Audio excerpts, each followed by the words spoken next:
రాడే సమయంలో 37వ కీర్తన 5వ వచనం, నీ మార్గమును యెహోవాకు అప్పగింపుము, నీవు ఆయనను నమ్ముకొనుము, ఆయన నీ కార్యము నెరవేర్చును.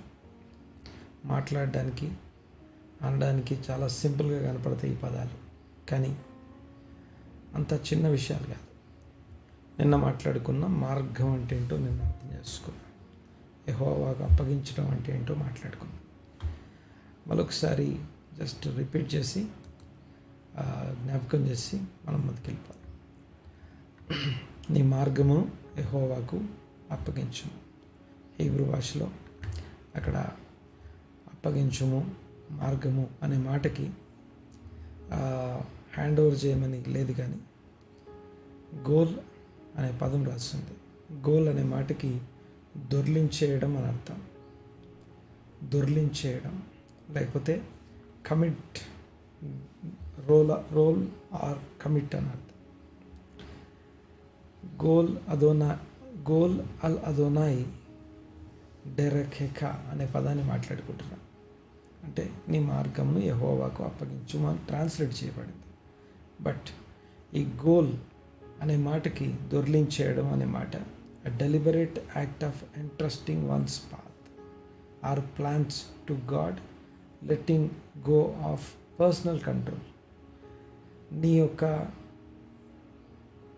నీ యొక్క మార్గం మీద, నీ యొక్క ప్రణాళికల మీద, నీ ఉద్దేశాల మీద, నీ యొక్క అవగాహన మీద ఉన్నటువంటి నీ కంట్రోల్ని తొలగించేసేయాలి. దొర్లించేయడం అని అర్థం. అసలు ఉద్దేశం అప్పగించడం అంటే దాని మీద ఉన్నటువంటి నీ కంట్రోల్, నీ ఆలోచన, నీ ఉద్దేశం, నీ యొక్క అవగాహన, నీవు అనుకున్నట్టు నువ్వు వెళ్తావు కదా, ఆ పైన ఉన్నటువంటి కంట్రోల్ని దొర్లించేసి కమిట్, అప్పగించేయడం అని అర్థం. ఇది నిన్న మాట్లాడుకున్నాం. తర్వాత ఇంకొక విషయం ఏంటంటే మార్గము అంటే ఏంటో అర్థం చేసుకోవడానికి ప్రయత్నం చేశాను.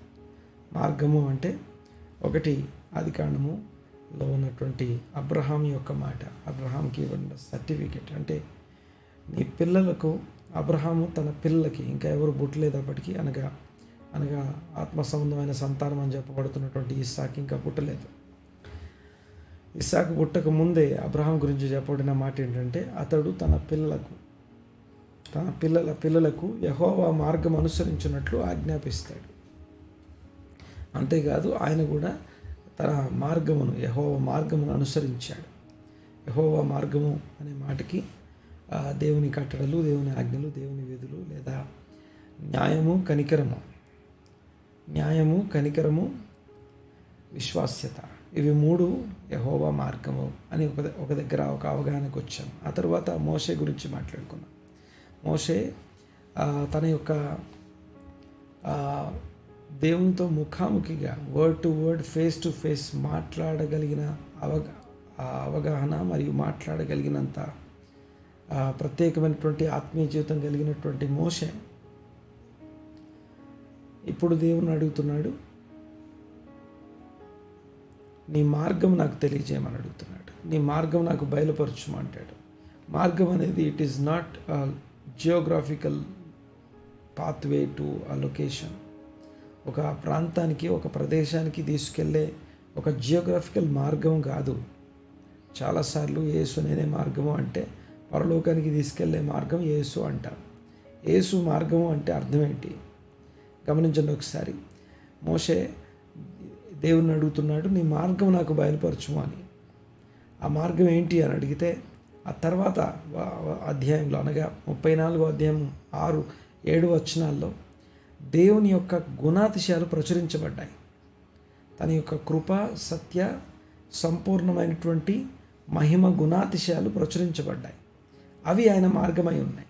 అంటే the character traits of God, the mercy attributes of God is nothing but the path of God. అంటే దేవుని యొక్క గుణాతిశయాలు, ఆయన యొక్క గుణ లక్షణాలు ఏవైతే ఉన్నాయో అవి ఆయన మార్గమై ఉన్నాయి. మానవ గుణాతిశయాలు, మానవ మార్గములు, దేవుని గుణాతిశయాలు, దేవుని మార్గములు వేరు.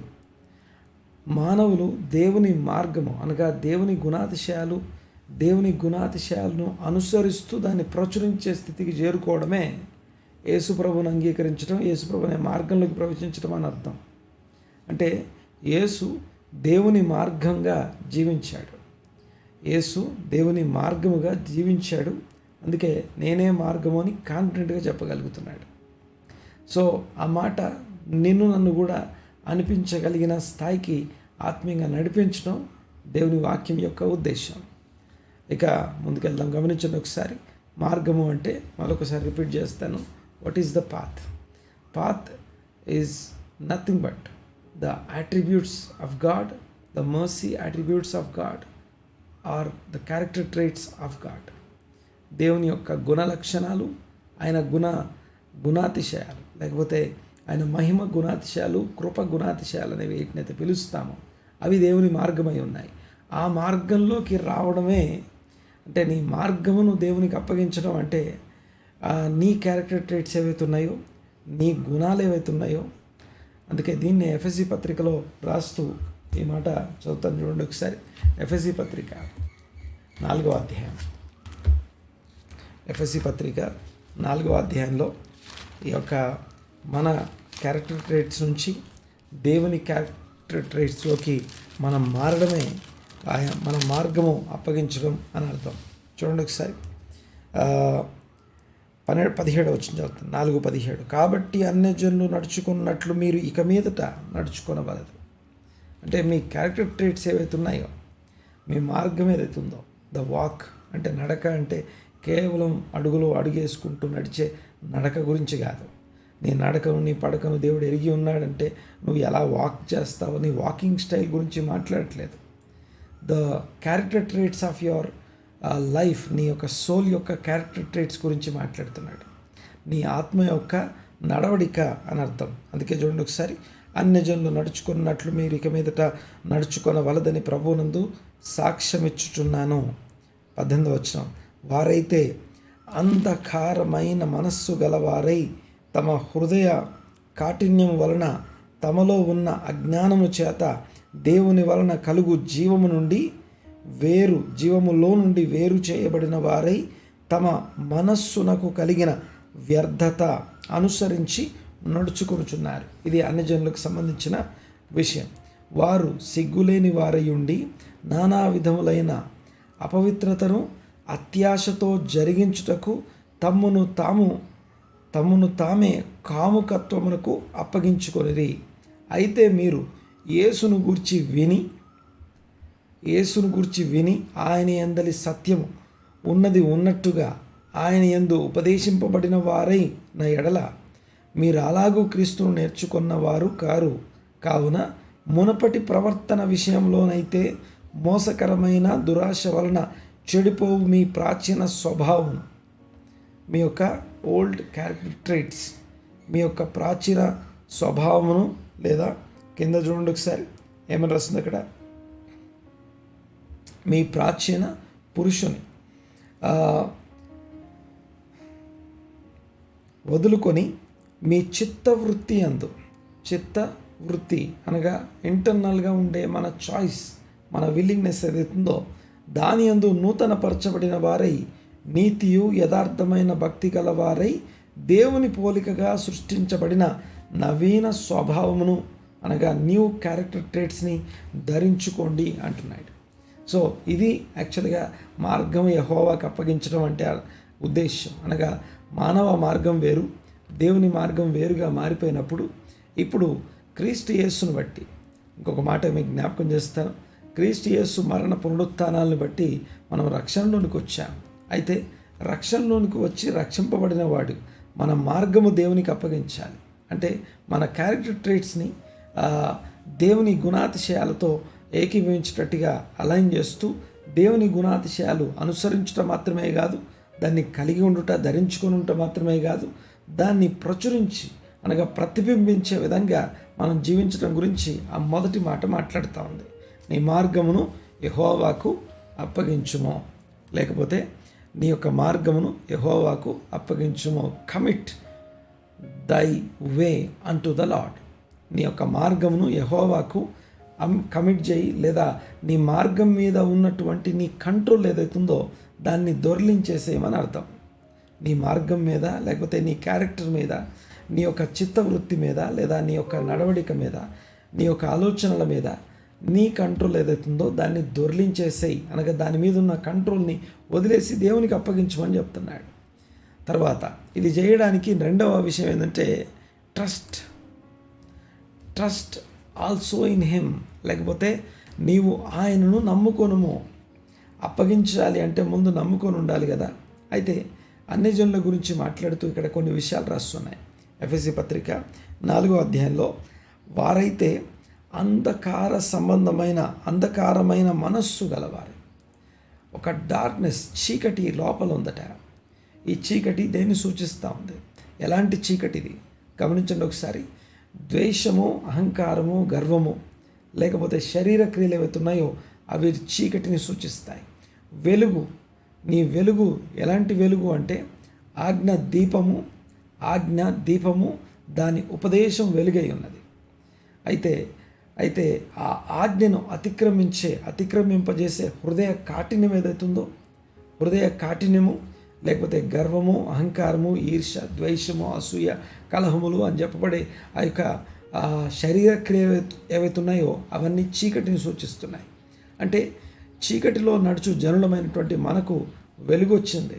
ఆ వెలుగు క్రీస్తును గూర్చిన ప్రకాశం మన మీద ప్రకాశించినప్పుడు, క్రీస్తు సువార్త ప్రకాశం మన మీద ఉదయించినప్పుడు మనకు సువార్త ప్రకటించబడి మనము దేవుని మార్గంలోనికి వచ్చాం. మన మార్గం మీద ఉన్నటువంటి ఆ యొక్క ఆధిపత్యాన్ని దొరలించేసి దేవునికి అప్పగించాం. తర్వాత ఇప్పుడు ఆ యొక్క అంత మాత్రమే కాదు, ఆ యొక్క చీకటిని వారు కలిగి ఉన్నారు. మీరు ఆ చీకటి నుంచి బయటికి వచ్చారు. చీకటిలో నుండి ఆశ్చర్యకరమైన వెలుగులోనికి వచ్చారు. అంటే ఆశ్చర్యకరమైనటువంటి, అంటే ఎవరైనా నిన్ను చూసి, మనల్ని చూసి ఆశ్చర్యపోయే రీతిలో ఉండే ఆజ్ఞలను అనుసరించే స్థాయికి, నీతి క్రియలను అనుసరించే స్థాయికి మనం మార్చబడ్డాం. దేవునికి మహిమ కలుగును గాక. అంటే ఇతరులు నన్ను చూసి ఆశ్చర్యపోయేంతగా చీకటిలో నుండి ఆశ్చర్యకరమైన వెలుగు. యోహాను పత్రికలో రాస్తాడు, సహోదరుని ద్వేషించువాడు అనే పదం రాస్తూ అది చీకటి అంటాడు. అంటే చీకటి అంటే మరేదో కాదు, చీకటిలో నడుచుట, లేకపోతే వెలుగులో నడుచుకోండి, లేకపోతే వెలుగులో నడవడం అనే మాటకి లోపల శరీర క్రియలను అనుసరించడమే చీకటి అని అర్థం. అయితే ఇక్కడ గమనించండి ఒకసారి. అంతేకాదు, ఈ చీకటికి ఇంకో కారణం ఏంటంటే హృదయ కాఠిన్యం అని మాట్లాడుకున్నాం. అనగా ఆ యొక్క లేకపోతే హార్డ్ హార్టెడ్నెస్, అనగా కఠిన హృదయం కలిగి ఉండడం. ఏ విషయంలో కఠిన హృదయం? దేవుని వాక్యాన్ని అంగీకరించడం, దేవుని వాక్యానికి లోబడడం, దేవుని యొక్క ఇన్స్ట్రక్షన్కి లోబడలేకపోవడం. సో దేవుని ఇన్స్ట్రక్షన్కి లోబడుట. గమనించండి ఒకసారి. హెబ్రీ పత్రికలు రాస్తాడు, భూమి మీద బుద్ధి చెప్తున్న ఆత్మీయ నాయకులు అంటాడు. ఒక ఆత్మీయ నాయకుడు తను లీడ్ చేస్తున్న వారికి కొన్ని ఇన్స్ట్రక్షన్స్ ఇస్తాడు. ఇచ్చినప్పుడు ఆ ఇన్స్ట్రక్షన్స్ని ఫాలో అవ్వడం, సో ఫాలో అవ్వకుండా వ్యతిరేకించడం ఏదైతుందో దాన్ని హృదయ కాఠిన్యం అంటారు. సో ఇక్కడ గమనించండి ఒకసారి. అన్యజనులకి, క్రీస్తు యేసునందున్న వారికి తేడా. అన్యజనులకి ప్రపంచం 2 భాగాలుగా డివైడ్ చేయబడింది. ఒకటేమో దేవుని తట్టు తిరిగిన వారు, రెండోదేమో దేవునికి వీపు చూపించేవారు. దేవుని తట్టు తిరిగిన వారు, దేవునికి లోబడిన వారు ఆ యొక్క క్రీస్తు యేసునందు మనము వీపు చూపించే స్థితి నుండి ఇప్పుడు దేవునికి మొహం చూపించే స్థితి. అనగా దేవా, నీ యొక్క ప్రసన్నత మాకు కావాలి, నీ కృప మాకు కావాలి, మీ కనికరం మాకు కావాలని చెప్పి దేవుని తట్టు తిరిగి ఉన్నాను. అయితే తిరగక ముందు, తిరిగిన తర్వాత, లేదా అన్ని జనులకి దేవుని యందు భయభక్తులు కలిగిన ఆయన మొహం చూపించే వారికి, వీపు చూపించే వారికి మధ్య తేడా ఒకటి మొట్టమొదటిది, వారు అంతరంగంలో అంధకారం కలిగి ఉన్నారు అని రాస్తుంది. తర్వాత రెండవది హృదయ కాఠిన్యము అని రాస్తుంది. అంటే దేవుని వాక్యానికి, దేవుని కట్టడలకు లోబడకుండా ఉండే కఠిన హృదయం అన్నమాట. ఆ తర్వాత ఆ కఠిన హృదయం గురించి మాట్లాడిన తర్వాత దేవుని చేత కలుగు జీవములో నుండి వారు వేరు చేయబడి ఉన్నారు, సపరేట్ చేయబడి ఉన్నారు. ఆ తర్వాత వేరు చేయబడి వ్యర్థత, హృదయంలో ఉన్నటువంటి ఎందుకు చేస్తున్నాం, ఏం చేస్తున్నాం అనే విషయాలకు సంబంధించి ఎలాంటి అవగాహన లేకుండా హృదయంలోని, వారి యొక్క అంతరంగంలోని వ్యర్థతను అనుసరిస్తున్నారు. తర్వాత ఇంకొకటి, వారు సిగ్గులేని వారై ఉన్నారు. అనగా సిగ్గు ఎరుగని వారు లేదా సిగ్గు తెలియని వారు, సిగ్గు అనేది సిగ్గు లేని వారై ఉన్నారు. అంటే సిగ్గు పడాల్సిన విషయాలను బట్టి సిగ్గుపడని వారు అని అర్థం. తర్వాత నానా విధమైన అపవిత్రత. ఇక అపవిత్రత అనే పదానికి నువ్వు నేను అనుకునే అపవిత్రత డెఫినేషన్ కాదు. ఈ బైబిల్లో అపవిత్రతకి ఏ డెఫినేషన్ చెప్పబడుతుందో అది అపవిత్రత. దేవునికి స్తోత్రం. అపవిత్రత ఏది అపవిత్రత, ఎలాంటి విషయాలు అపవిత్రమైనవో మనము చదవకుండా, దేవుని వాక్యం చదవకుండా దేవుని చిత్తం తెలియదు. దేవుని చిత్తం తెలియకపోతే అపవిత్రత అనేది తెలియదు. ఇంకోటి ఏంటో గమనించండి ఒకసారి ఒక మాట. బంగారు దూడను తయారు చేసిన తర్వాత వాళ్ళు అంటారు, రేపు యెహోవాకి పండుగ, ఐగుప్తు నుంచి బయటికి తీసుకొచ్చిన మీ దేవుడైన యెహోవా ఇదే అంటారు. చెప్పే పేరు, మాట్లాడే మాట యెహోవా, కానీ చేసే ప్రార్థన, ఆరాధన లేకపోతే పండుగ, ఇదిగో రేపు ఎవరికి పండుగ? యెహోవాకు పండుగ. చేసేదేమో దేవుని పేరిట, కానీ పద్ధతి మాత్రం వాళ్ళ సొంత పద్ధతి. గమనించండి ఒకసారి. All good things are not god things. అన్నీ ఆరాధనలాగా అనిపిస్తాయి కానీ అన్నీ ప్రభువును ఇష్టపడే లేకపోతే దేవుని చిత్తం కాదు అది. గమనించండి ఇక్కడ అపవిత్రతను, తర్వాత అత్యాశతో జరిగించుట. అత్యాశ, అపవిత్రత, నానా విధమైన అపవిత్రతను అత్యాశతో జరిగించుటకు తమ్మును తామే కాముకత్వానికి అప్పగించుకున్నారు, సరెండర్ చేశారట. అలాంటి మనము మన యొక్క మార్గమును దేవునికి అప్పగిస్తున్నాం. దేవునికి మన మార్గమును అప్పగించి, అయితే మీరు యేసును గురించి విన్నారు కదా, యేసును గురించి విన్నారు, ఆయన యందలి సత్యము ఉన్నది ఉన్నట్టుగా మీరు బోధించబడ్డారు, ఉపదేశించబడ్డారు కదా, నేర్చుకున్నారు కదా, నేర్చుకున్న దాని ప్రకారం నడుచుకోండి అని చెప్తూ, మునపటి ప్రవర్తన విషయంలోనైతే, మునపటి ప్రవర్తన లేదా మునుపు నడిచిన మార్గం గాక ఇప్పుడు నీ మార్గాన్ని దేవునికి అప్పగించాం. దేవునికి అప్పగించుట. తర్వాత మోసకరమైన దురాశల వలన. దీని గురించి మనం ఒక కామెంట్ చేశాను. ఏంటంటే ఈ ప్రపంచంలో ఇప్పుడున్న వరల్డ్లో మోసం చేసేవాళ్ళు, మోసాలు ఎక్కువైపోయాయని చూస్తూ ఉన్నాం. ఎప్పుడు ఎలాగ మోసపోతామో తెలియదు. గమనించండి ఒకసారి. మోసం చేసే వాళ్ళందరి యొక్క మోసం చేయాలనుకున్న వాళ్ళు ఉరులు, ఉచ్చులు, వలలు మన చుట్టూ వేసి ఉన్నారు. వాళ్ళు అలా వేసి ఉంచడానికి, మోసం చేయడానికి సంబంధించి వాళ్ళ మోటివ్ ఏంటి అని అడిగితే దురాశ. వాళ్ళలో ఉన్నటువంటి దురాశ ఏ విధం చేతనైనా సరే ఎవరిదో ఒకరిది ఎంతో కొంత లాక్కుందాం, దోచుకుందాం అని చుట్టూ ప్రస్తుతం ఉన్న డిజిటల్ మోసాలు అవ్వచ్చు, లేకపోతే కల్తీ అవ్వచ్చు, లేకపోతే ఇవన్నీ కూడా ఆ మోసానికి కారణం అంతరంగంలో ఉన్నటువంటి దురాశ. మీరు అనొచ్చు, చాలామంది అంటారు, మనము ఇలాగ చేయకపోతే లాభాలు ఉండవండి, లేకపోతే ఇలా చేయకపోతే మనం బ్రతకలేము అంటారు. దేవునికి స్తోత్రం. గమనించండి ఒకసారి. ఈ 37వ కీర్తన 5వ వచనం స్పష్టంగా మాట్లాడుతూ ఉంది. ఎవరైతే చెడ్డవారై ఉండి భక్తి చేయని వారు వర్ధిల్లుతూ ఉంటే వాళ్ళని చూసి వ్యసనపడకు, మత్సరపడకు. ఇదిగో దేవుని వాక్యము అనగా వ్యసనపడక, డోంట్ వరీ, వాళ్ళని గురించి వ్యసనపడకుండా లేకపోతే మత్సరపడకుండా నీ మార్గం యెహోవాకు అప్పగించు అనేది ఈ యొక్క దేవుని యందు నమ్మిక ఉంచి మేలు చేస్తూ ఉండు, దేవుడు నేను సఫలపరుస్తాడు అనేది ఈ కీర్తన యొక్క సారాంశం. గమనించండి ఒకసారి. ఇక్కడ మోసం చేసే వాళ్ళలో ఉన్న దురాశను బట్టి మోసం చేస్తున్నారు. మరి మోసపోయే వాళ్ళు వీళ్ళు చాలా మంచి వాళ్ళ? మోసపోయే వాళ్ళు ఏ వల అయినా, ఉరి అయినా, ఉచ్చైనా అది వల అని, అది ఉరి అని తెలియక అందులో పడే వాళ్ళంతా అమాయకులేం కాదు. వారి అమాయకత్వానికి కారణం ఏంటి అని అడిగితే, మోసపోయే వాళ్ళ అమాయకత్వానికి కారణం ఏంటి అంటే 2 కారణాలు ఉన్నాయి. ఒకటి నంబర్ వన్ దురాశ, నంబర్ 2 భయం. దురాశ, భయము. గమనించండి ఒకసారి.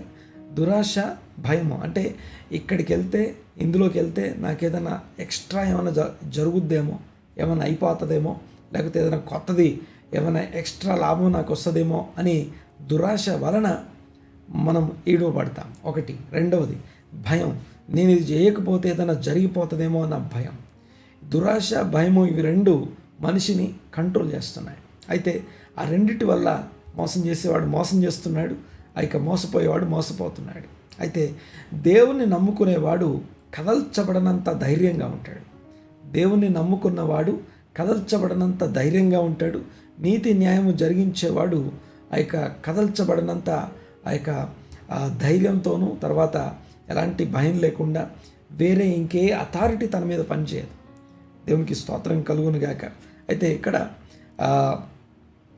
దేవుని స్వరూపంలోకి మార్చబడుతున్న ప్రాచీన స్వభావాన్ని విడిచిపెట్టి నవీన స్వభావం ధరించుకొని దేవుని స్వరూపంలోకి మనం మార్చబడతా ఉన్నాం. అంతేకాదు ఈ వచనాన్ని గమనించండి ఒకసారి. ఆయనను నమ్ముకొనుము, ఆయనను నమ్ముకొనుము. ఈ మాటని జ్ఞాపకం చేస్తాను ఈ సమయంలో. హీబ్రూ భాషలో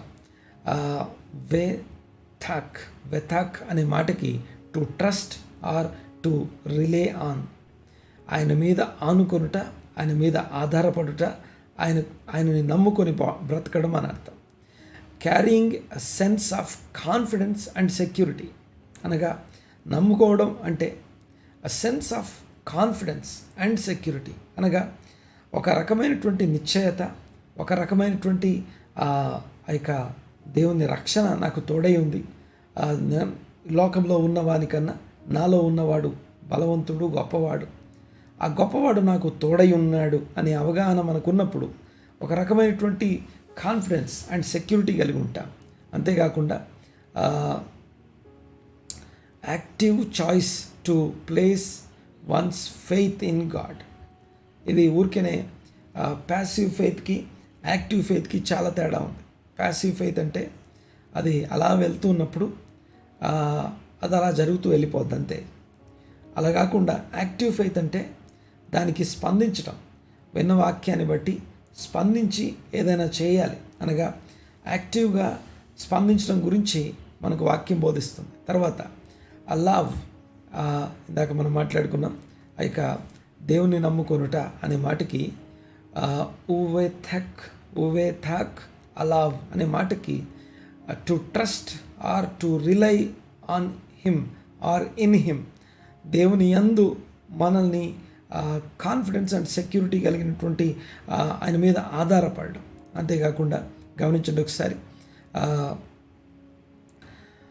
సర్కమ్స్టాన్సెస్ని బట్టి, పరిస్థితులను బట్టి, హ్యూమన్ ఎఫర్ట్ అనగా మానవ ప్రయత్నాలు, లేకపోతే మానవులు చేసే ఆ యొక్క ప్రయత్న సంబంధమైన విషయాలను బట్టి, తర్వాత అదర్ సోర్సెస్ ఆఫ్ సెక్యూరిటీ అనగా ఇంకేదో నమ్ముకుంటే ఇంకేదో నన్ను కాపాడుతుంది, లేకపోతే ఇంకేదో నన్ను కాపాడుతుంది అని ఇంకెక్కడో మన సెక్యూరిటీని వెతుక్కోవడం, ఇలాంటి వాటన్నిటి నుండి బయటికి వచ్చే పరిస్థితులను బట్టి కాదు, మానవ ప్రయత్నాలు లేకపోతే మానవ శక్తిని బట్టి దాన్ని నమ్ముకోవడం కాదు కానీ, మానవుల యొక్క ఎఫర్ట్స్ని నమ్ముకోవడం కాదు కానీ, అంతేకాకుండా అదర్ సెక్యూరిటీస్ అనగా ఇదిగో నాకు ధనం ఉంది కాబట్టి ధనం నన్ను కాపాడుతుంది, నాకు జ్ఞానం ఉంది కాబట్టి నేను కాపాడబడతాను, లేకపోతే ఇంకేదో నన్ను కాపాడుతుంది అనే విషయాలన్నిటి నుంచి మన మనస్సును ఎత్తి, మన ఆలోచనలు ఎత్తి దేవుని మీద ఆనుకొనుట, లేకపోతే దేవుని మీద ఆధారపడుట. దేవునికి స్తోత్రం కలుగును గాక. అలాగా మొదటి మాట, నీ మార్గము యెహోవాకు అప్పగించుము, ఆయనను నమ్ముకొనుము, ఆయన, దీని గురించి రేపు మాట్లాడుకుందాం. ఆయనను నమ్ముకొనుము, ఆయన నీ కార్యము నెరవేర్చును. హృదయ వాంఛలు తీర్చడం అంటే ఏంటో మాట్లాడుకున్నాం.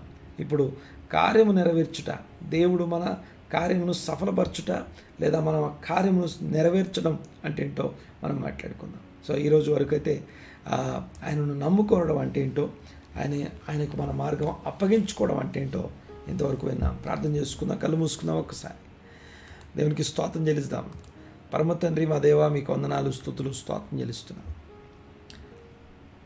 ఉదయకాలం మరొకసారి మీ సన్నిధిలో ఏకీభవించి ఆరాధనపూర్వకంగాను ధ్యానపూర్వకంగా మీ వాక్యమును ధ్యానించడానికి మాకు కృపను అనుగ్రహించిన విధానం బట్టి వందనాలు, స్తుతులు, స్తోత్రం. నాయన నాతో పాటు ఏకీభవించిన ప్రతి వ్యక్తిని దీవించి ఆశీర్వదించి స్థిరపరచండి. మీకే వందనాలు చెల్లిస్తున్నా. ఘనమైన మీ కార్యములు ఇదిగో ఆ, మా మధ్యలో జరుగునట్లుగా వాక్యమును స్థిరపరిచే విషయాలు, వాక్యమును స్థిరపరిచే సూచక్రియలు, అద్భుతాలు, మహత్కార్యాలు ఇదిగో మీ బిడ్డలైనటువంటి మా అందరి మధ్య జరుగునుగాక. ఏకీభవించి ఈ యొక్క వాక్యాన్ని ఫాలో అవుతున్న, ఇదిగో ఆన్లైన్లో ఫాలో అవుతున్న ప్రతి కుమారుడు, ప్రతి కుమార్తెను బట్టి, వారి వారి కుటుంబాలను బట్టి మీకు వందనాలు, స్తోత్రం చెల్లిస్తున్నా. వారిలో రగిలిస్తున్న, కలిగిస్తున్న ఈ విశ్వాసపు ఆలోచనలు, ఈ విశ్వాసము వారి నుండి అనేకులకు ప్రబలున్నట్లుగా, అనేకులకు వ్యాప్తి చెందినట్లుగా ఇదిగో వారిని అంతగా రగిలించమని, మీ వాక్యం చేత ఇదిగో వారిని దర్శించమని ప్రార్థన చేస్తున్నాను. వందనాలు, స్తుతులు, స్తోత్రం నాయన. ఏకీపించిన ప్రతి వ్యక్తిని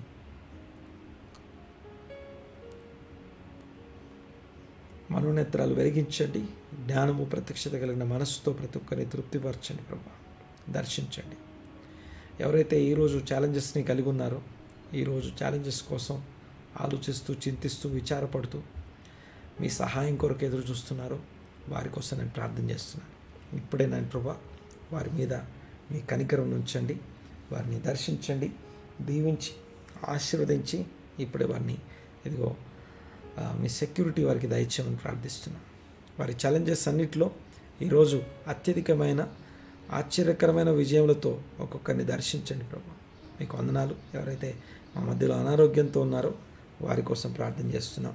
క్రీస్తు గొప్ప నామమున సంపూర్ణమైన ఆరోగ్యము, సంపూర్ణమైన నెమ్మది ప్రతి ఒక్కరికి దయచేయమని ప్రార్థన చేస్తున్నాం. దీవించి, ఆశీర్వదించి, స్థిరపరచండి. వందనాలు, స్తుతులు, స్తోత్రంనైనా. అలాగే ఎవరెవరైతే ఇబ్బందుల్లో ఉన్నారో, ఇరుకుల్లో ఉన్నారో, ఫైనాన్షియల్గా సఫర్ అవుతున్నారు, ఆర్థిక ఇబ్బందుల్లో ఉన్న వారి కోసం ప్రత్యేకంగా ప్రార్థన చేస్తున్నాను. సంపూర్ణమైన విడుదల మీ బిడ్డలకు అనుగ్రహించండి. ఆర్థిక సంబంధమైన విషయాలను హ్యాండిల్ చేయడానికి అవసరమైన ప్రత్యేకమైన జ్ఞానం దయచేయండి ప్రభా. పరలోక నుండి దిగి వచ్చే గొప్ప జ్ఞానంతో మీ బిడ్డలను నింపమని ప్రార్థన చేస్తున్నాం. మీ కార్యములు జరిగించమని వేడుకుంటున్నాం. వందనాలు, స్తుతులు, స్తోత్రం చెల్లిస్తూ నజరేయుడైన యేసుక్రీస్తు నామమున ఈ సహవాసాన్ని దీవించి, ఆశీర్వదించి, స్థిరపరచండి. ఇంకా నేను ప్రభా ఈ సహవాసం ఇదిగో ఈ యొక్క అవకాశాన్ని, ఈ యొక్క అభిషేకాన్ని అవసరమున్న వారందరికీ అందునట్లుగా మార్గములు తెరవమని, ఇదిగో ద్వారములు తెరవమని ప్రార్థన చేస్తూ అనేకుల హృదయాల్లోనికి, వ్యక్తిగత జీవితాల్లోనికి ఈ వాక్యాన్ని మోసుకెళ్ళమని వేడుకుంటూ, స్తుతించి, ఆరాధించి మీ నామాన్ని గొప్ప చేస్తూ ఈ ప్రార్థన నజరేయుడైన యేసుక్రీస్తు నామమున అడిగి బ్రతిమాలి వినయంతో వేడుకొంచున్నాము తండ్రి. Amen, amen, amen.